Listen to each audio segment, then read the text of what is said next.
In Disney's 1942 movie Bambi, when the eponymous hero stumbles and falls, his friend Sampa points out that he can't run very well yet.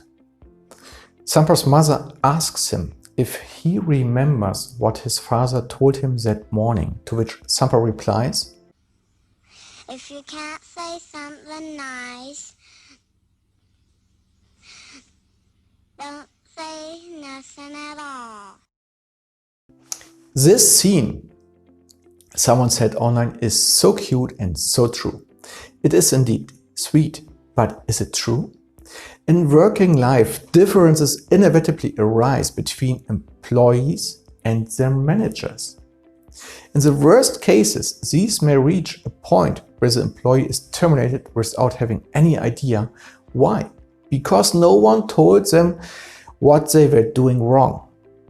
This situation should of course be avoided. Employees cannot read minds or interpret every unspoken request of their manager.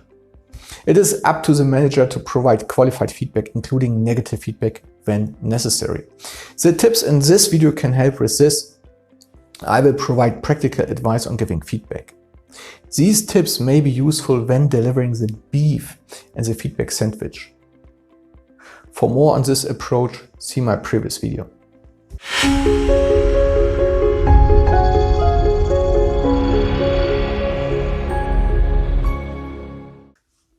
Hello and welcome. My name is Jan Laser. I am involved in organizational and personnel management research, which includes the topic of this video, feedback. So let's jump straight in. The video is divided into two parts. Firstly, I will present what are, in my opinion, the 3 best tips for giving feedback: perception, effect, and request. Secondly, I will outline some conclusions. Let's begin with the 3 best tips for giving feedback. If you want to give feedback, you should adhere to the following 3 steps in the order presented. You should start with your perception, a description of how you perceive the situation in relation to which you are giving feedback. It can be helpful at this point to make sure that the other person sees the facts in the same way. It is important to ensure that this perception is made definite and clear. It is advisable to use I statements at this stage. Next, the feedback provider should explain the effect the feedback recipient's actions are having. A distinction can be made between factual and emotional effects. By factual, we can understand, for example, because you were late, the project team of 5 people had to wait 15 minutes to start. Emotional effects are how you feel about it. This makes me angry, happy, sad, surprised, disgusted, or whatever it might be. Finally, the feedback provider should explain what he or she is requesting from the feedback recipient, what actual changes he or she should make. Of course, the request or proposed solution should be realistic. A request such as "please be less ill in the future, it costs us money" would be presumptuous and counterproductive. We can illustrate the procedure with an example. Imagine a situation in which employee X is repeatedly late to project meetings without providing an explanation. This behavior has already occurred several times. As this person's supervisor, you give him or her feedback, beginning with the perception phase. In the last 4 weeks, you have been at least 50 minutes late for the meeting on 4 occasions. Then the effect phase. So we have to go over the important points again in order to bring you up to date with the other participants. This makes me feel as if the meetings are not important to you. I find this behavior disrespectful and it makes me angry. And finally, the request phase. That is why I would like you to arrive on time in the future. If you cannot make it on time for any reason, please let me know before the scheduled time. So, conclusions. Giving feedback is important. Failure to provide constructive negative feedback is not about being polite but negligent. Unaddressed dissatisfactions with employee behavior can fester, and initially minor issues can develop into serious problems.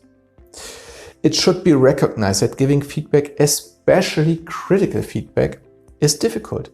No one wants to tell a colleague he or she is not doing something well, and no one wants to have someone tell them this. In order to transmit feedback more easily, you can use the tips in this video. Starting with your perception, then describing the fact, and ending with a request. If the feedback provider takes these three phases into account in the preparation and delivery of the feedback, this may increase acceptance from feedback recipients. If only a wish is expressed that the employee should alter some behavior, this person may be confused if the background to this request has not been made clear. So one should build an understanding of the request by explaining the background first. The aim is for the feedback recipient to leave the conversation with a clear understanding of the reasons for the feedback.